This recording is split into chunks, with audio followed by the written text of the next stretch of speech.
आप सबका super concept classes में स्वागत है। देखिए कल JAC board class 12 arts science और कॉमर्स का रिजल्ट आया है और इस साल रिजल्ट कुछ खास नहीं रहा। अगर आप लोग अपने रिजल्ट से खुश नहीं है, अपने नंबर से खुश नहीं है, तो आप लोग क्या कराएंगे इस वीडियो में आपको बताने वाला हूं। और यदि आप फेल हो गए हैं तो आपको क्या करना चाहिए इसके ऊपर भी डिस्कस करेंगे।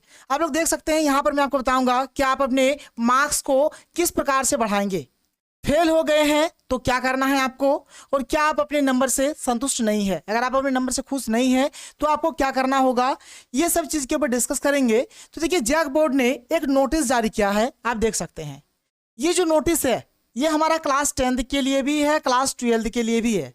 अगर कोई ऐसा बच्चा है जो क्लास 10th के नंबर से खुश नहीं है, या फिर कोई ऐसा बच्चा है जो क्लास 12th के नंबर से खुश नहीं है, चाहे आर्ट्स से हो, साइंस से हो या फिर कॉमर्स से हो, तो देखो यहाँ पर एक फॉर्म आता है और उस फॉर्म को फिल करना पड़ेगा।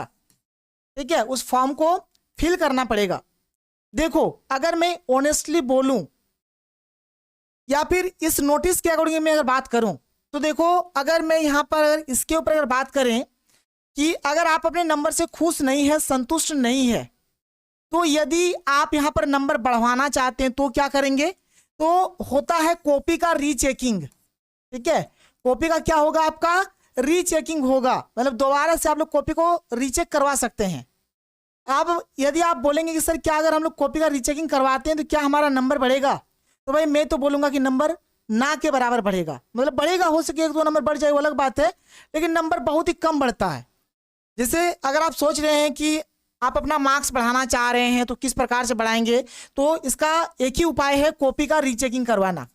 और कॉपी का रीचेकिंग करवाने से भाई नंबर नहीं बढ़ता है। अभी जो नोटिस आया है उसी में साफ साफ लिखा गया है, मैं आपको दिखा दूंगा, मैं आपको बता दूंगा कहां कहां और किन किन केस में नंबर बढ़ता है, इस चीज के ऊपर भी बात करेंगे।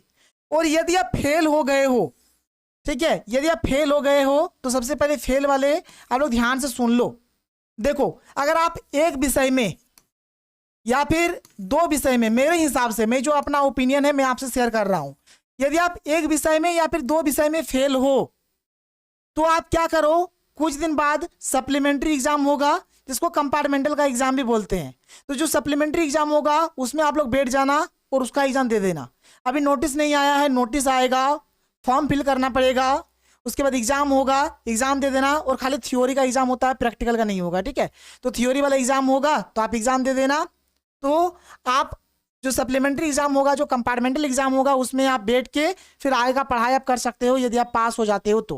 लेकिन बहुत सारे बच्चे ये भी सोचते हैं कि सर यदि हम कंपार्टमेंटल का एग्जाम देते हैं या फिर सप्लीमेंट्री जो भी बोलो, अगर एग्जाम देते हैं तो सर क्या हमारा आगे इन फ्यूचर प्रॉब्लम होगा। तो देखो भाई कोई प्रॉब्लम नहीं होगा, कहीं पर भी नहीं लिखा रहता है कि आप कंपार्टमेंटल का एग्जाम दिए हो, कोई दिक्कत नहीं होगा, कुछ भी दिक्कत नहीं होगा, ये चीज जान लो। लेकिन मेरे हिसाब से आप कंपार्टमेंटल एग्जाम या फिर सप्लीमेंट्री एग्जाम तभी दो, आप देखो कि आपका मार्क्स कितना है।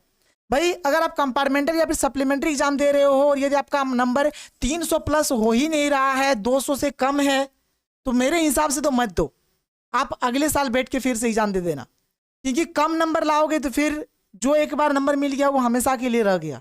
ठीक है ना, तो जो मेरा ओपिनियन है उसके बाद भाई चॉइस आपका है, आप चाहो तो कंपार्टमेंटल एग्जाम दो, सप्लीमेंट्री एग्जाम दो, कॉपी का रीचेकिंग करवाओ, जो करवाना है करवा सकते हो, ये आपके ऊपर डिपेंड करता है। लेकिन अगर मेरे अकॉर्डिंग अगर आप चलोगे तो मैं तो ये बोलूंगा कि अगर आप 300 प्लस अगर आपका नंबर लग रहा है कि आ जाएगा तो आप कंपार्टमेंटल या फिर सप्लीमेंट्री एग्जाम देना, नहीं तो मत देना। उसके बाद चॉइस आपका है, आप देख लेना अपने हिसाब से। और बात रहा मार्क्स बढ़ाने का, तो मार्क्स बढ़ाने के लिए कॉपी का रीचेकिंग, तो रीचेकिंग में नंबर ना के बराबर बढ़ेगा। अभी नोटिस में मैं आपको दिखा देता हूं। और देखो जो फेल वालों के लिए जो मैं बोल रहा था कंपार्टमेंटल एग्जाम या फिर सप्लीमेंट्री एग्जाम, तो इसको लेकर अभी नोटिस नहीं आया है, बाद में इसको लेकर नोटिस आएगा। ठीक है, तो चलो अभी जो नोटिस आया है उसको देखो। ये जो नोटिस आप लोग देख पा रहे हो ये किस चीज का नोटिस है, देखो इसमें लिखा गया है कि वार्षिक माध्यमिक, माध्यमिक यानी क्लास 10th, इंटरमीडिएट यानी क्लास 12 जिसमें आपका साइंस, कॉमर्स और आर्ट्स, परीक्षा 2024 के पुनरीक्षण के संबंध में आवश्यक सूचना, मतलब कॉपी का रीचेकिंग।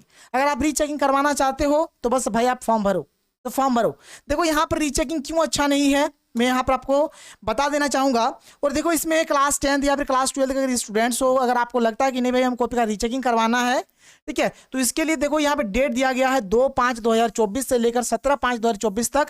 इस बीच में आप क्या करो, यहाँ पर आप फॉर्म भर सकते हो। और ये जो फॉर्म है ये ऑनलाइन जमा करेंगे, मतलब आप स्कूल या फिर कॉलेज जहां पर भी आप पढ़ते हो वहां पे जाके आप लोग फॉर्म अप्लाई कर सकते हो। 2/5/2024 से लेकर 17/5/2024 तक ये फॉर्म भरने का डेट है। ठीक है। तो इस बीच आप लोग फॉर्म भर सकते हो, फॉर्म भर देना। और बात करा जाए पैसा, कितना पैसा आपको देना होगा। देखो आप यहाँ पर कितना सब्जेक्ट का रीचेकिंग करवाना चाहते हो, क्या आप एक सब्जेक्ट का करवाना चाहते हो, 2 सब्जेक्ट का करवाना चाहते हो, कितना सब्जेक्ट का करवाना चाहते हो। तो इस चीज को देखो, यहाँ पर साफ साफ बोल दिया गया है कि अगर आप क्लास 10th के स्टूडेंट्स हो, अगर आप क्लास 10th के स्टूडेंट्स हो और यदि आप कॉपी का रीचेकिंग करवाना चाहते हो तो एक सब्जेक्ट के लिए, एक विषय के लिए, मतलब एक सब्जेक्ट के लिए आपको यहाँ पर 450 रुपया देना पड़ेगा।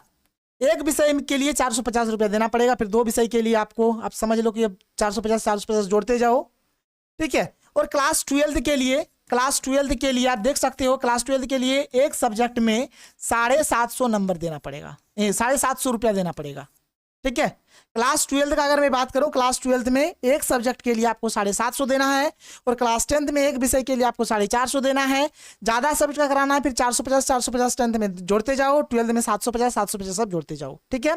और इसमें साफ साफ बोला गया है कि जो भी होगा आपका कॉपी का जो रीचेकिंग होता है ना, बस थ्योरी वाला पेपर में होगा, आपका प्रैक्टिकल या फिर इंटरनल असेसमेंट में नहीं होगा। जो मिला है वही होगा, जो रीचेकिंग होगा आपका जो थियोरिटिकल जो पेपर है, चाहे ऑब्जेक्टिव हो चाहे सब्जेक्टिव हो, आप उसमें करवा सकते हो।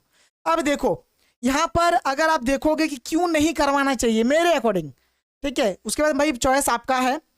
तो देखो यहां पर क्या क्या एक्चुअल में देखा जाता है उस केस में। आप बोलोगे कि पूरी आंसर देखा जाएगा, फिर से देखेगा कि उसमें क्या आपने लिखा है क्या नहीं लिखा है, क्या उस चीज को देखा जाएगा। तो भाई आप सुन लो ध्यान से, क्या देखा जाएगा, जो आपने आंसर लिखा है उस आंसर को दोबारा से नहीं पढ़ा जाएगा कि आपने क्या लिखा है क्या नहीं। अगर आपको उसमें 2 नंबर या फिर 3 नंबर मिल गया तो मतलब 2 या 3 नंबर ही हो गया। क्या क्या चीज के ऊपर ध्यान रखा जाता है रीचेकिंग में, देखो यहाँ पर साफ साफ लिखा गया, आप देख सकते हो कि जो भी आपका स्क्रूटनी होगा इसमें मात्र निम्न बिंदुओं पर ही विचार किया जाएगा। क्या क्या चीजों के ऊपर विचार किया जाएगा। पहला कि अंदर के पृष्ठों में नियोजित अंक अगर मुख्य पृष्ठ पर अंकित नहीं है तो उसे मुख्य पृष्ठ पर अंकित करते हुए योग में सुधार किया जाएगा। भीतर का कुछ नंबर छूट गया है, मतलब कोई क्वेश्चन का नंबर जोड़ने में छूट गया है तो उस चीज को जोड़कर फिर से मेन पेज पे लिखा जाएगा और टोटल नंबर आपका दिखा जाएगा कितना है कितना नहीं है। कोई क्वेश्चन का फिर से दोबारा चेकिंग नहीं होगा, एक बात। दूसरा बात, अगर कोई प्रश्नोत्तर बिना मूल्यांकन के रह गया है तो उसका मूल्यांकन किया जाएगा। मतलब मान के चलो सपोज दैट गलती से कि कोई क्वेश्चन छूट गया है चेक करने में, कोई क्वेश्चन अगर छूट गया है चेक करने में तो उसका दोबारा से चेकिंग होगा, ठीक है। अंकों का योग अगर सही नहीं है तब उसमें सुधार किया जाएगा। यदि, ठीक है, जो भी नंबर है हो सके नंबर जोड़ने में थोड़ा दिक्कत हो गया है, गलती हो गया है तो उस चीज का यहां पर सुधार किया जाएगा। ऐसा बिल्कुल भी नहीं है कि आपने जो आंसर लिखा था उसका चेकिंग हो गया है दोबारा से उसका चेकिंग होगा, तो भाई ऐसा नहीं होने वाला है। इसलिए मैं बोल रहा हूं ना, नंबर नहीं बढ़ता है इसमें, ना के बराबर नंबर बढ़ता है। उसके बाद चॉइस योर्स, आप देख लेना कि आपको करना है क्या नहीं करना है। इसमें साफ साफ लिखा गया है, आप देख लो। इसमें यह भी बोला गया है कि आप लोग इसके भरोसे में मत रहो, बल्कि क्या करो, आपको अगर ऐसा लगता है या फिर जो फेल हो गए हैं उनके लिए मैं विशेष करके बोल रहा हूं, जो फेल हो गए हो उन लोग क्या करो, आप सीधे कंपार्टमेंटल का एग्जाम दे दो। कंपार्टमेंटल का एग्जाम दोगे तो फिर 2024 में ही आपका क्लियर हो जाएगा। और अगर नहीं देना है तो फिर आप आगे 2025 में फिर से जो आपका नया वाला जो होगा उसमें आप फाइनल एग्जाम दे सकते हो। तो आपको अब स्क्रूटनी या फिर रीचेकिंग करवाना है नहीं करवाना है ये आपके हाथ में है। कंपार्टमेंटल एग्जाम, सप्लीमेंट्री एग्जाम देना है नहीं देना है ये भी आपके हाथ में है। क्या करोगे क्या नहीं, जो रियलिटी था मैंने आपको समझा दिया, जो सच्चाई है ये मैंने आपको बता दिया। तो ये रहा हमारा आज का वीडियो। अगर आपको वीडियो पसंद है तो वीडियो को लाइक करिए, जितना हो सके वीडियो को शेयर करें। तो चलिए मिलते हैं अगले वीडियो में। थैंक यू, जय हिंद।